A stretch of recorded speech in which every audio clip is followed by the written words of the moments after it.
অনেকের বাসায় একটা তেলাপোকা থাকে। বাথরুম হলো তেলাপোকাটা শোবার ঘর।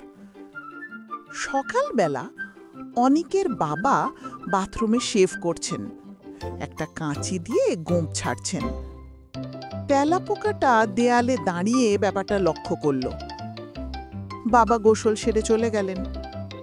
তেলাপোকা বাথরুমের আয়নার ওপর গিয়ে বসল। পাখা মেলে উড়ে উড়ে আয়নায় দেখল নিজেকে।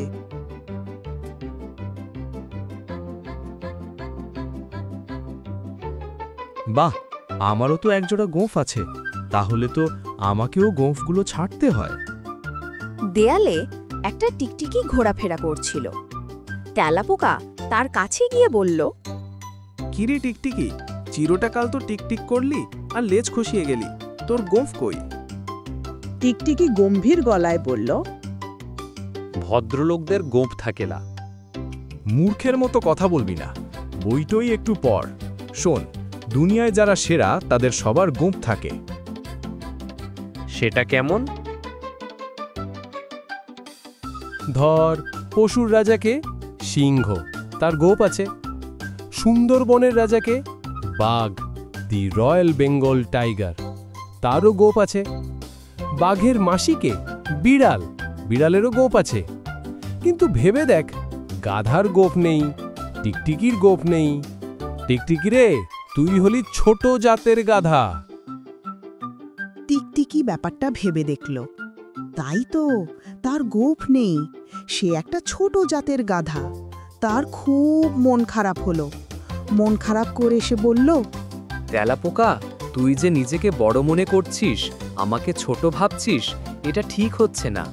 জানিস, অহংকার পতনের মূল। প্রাইড গোজ বিফোর ফল। যা যা, গোঁফ নেই আর ইংরেজি ফলাচ্ছিস। পড়াশোনা আমি অনেক করেছি। জানিস, হিটলারের গোঁফ ছিল। বলতো হিটলার কে? অত জানি না বাপু, কিন্তু তোর ভাবসাব দেখে মনে হচ্ছে তুই মারা পড়বি।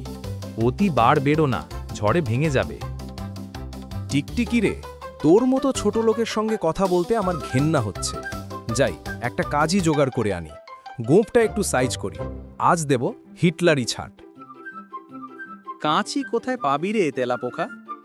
আমাকে পোকা বলবি না, বলবি তেলা বাঘা। আর কাঁচি কোথায় পাবো?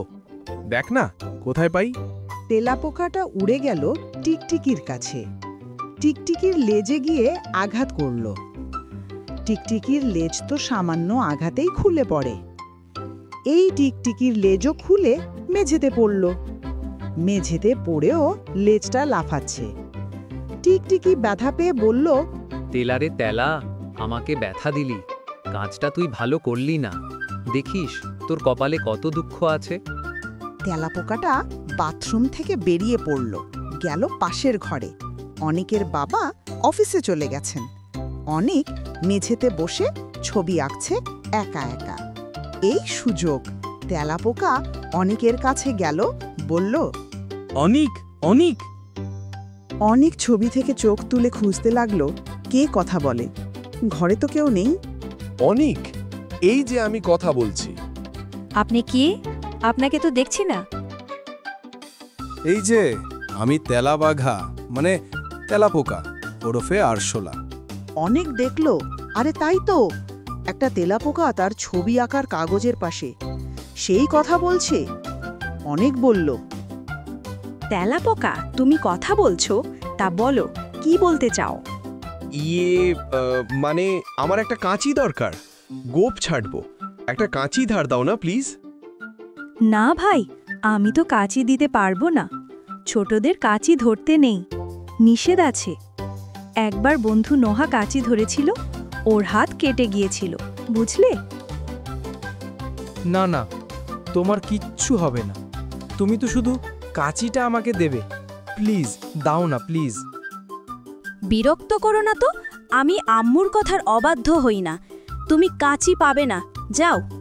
ঠিক আছে, তুমি না দিলে তাতে কি, আমি তোমার আম্মার কাছেই যাচ্ছি। খবরদার খবরদার, ও কাজটি করো না। আম্মু তেলাপোকা খুব ভয় পায়। তোমাকে দেখলেই ভয় পেয়ে কি না কি করে বসবে। তাই নাকি? তাহলে তো যেতেই হয়। প্লিজ যেও না, প্লিজ আম্মুকে ভয় দেখিও না। তেলাপোকাটা অনিকের কথায় পাত্তা দিল না। গম্ভীর চালে যেতে লাগলো আম্মুর খোঁজে। আম্মু তখন ছিলেন রান্নাঘরে। খুঁজতে খুঁজতে পোকাটা রান্নাঘরেই গেল। আম্মুকে দেখতে পেয়ে বলল, খালাম্মা, একটা কাঁচি ধার দেন মা। কে কথা বলে? এই যে আমি তেলাবাঘা, মানে তেলাপোকা, ওরফে আরশোলা।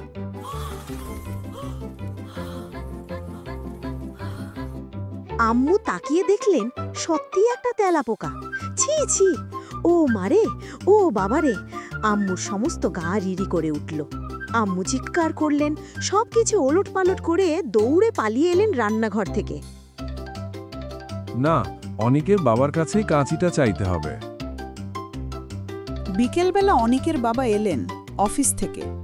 তেলাপোকাটা তার কাছে গেল, বলল, খালুজান, একটা কাঁচির জন্য বড় হয়রান হয়ে গেলাম। আপনার কাঁচিটা একটু ধার দেন না প্লিজ। কি সর্বনাশ! ঘরের মধ্যে তেলাপোকা! একটা তেলাপোকা মানে হাজার হাজার জীবাণু। কত অসুখ বিসুখ যে ছড়ায় এই নোংরা প্রাণীটা।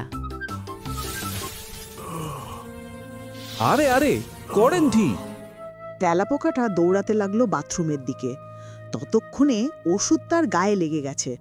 বাথরুমে গিয়ে সে অসুস্থ হয়ে পড়ল। টিকটিকি বলল, কি রে তেলা, এখন তোর কি হলো? বললাম অহংকার করিস না, মারা পড়বি।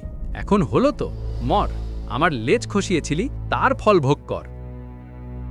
তেলাপোকাটা ছটফট করতে করতে মরে গেল। তখন পিঁপড়েরা এলো লাইন ধরে। তেলাপোকার লাশটা তারা নিয়ে যাবে তাদের ঘরে। পিঁপড়েরা গান ধরল, তেলাপোকা তেলাপোকা, বোকা শোকা বোকা শোকা, করেছিল গর্ব, ভাবে নাই মরব, অবশেষে মৃত্যু, তাকে দি ধিক থু। টিক টিক টিক, ঠিক ঠিক ঠিক।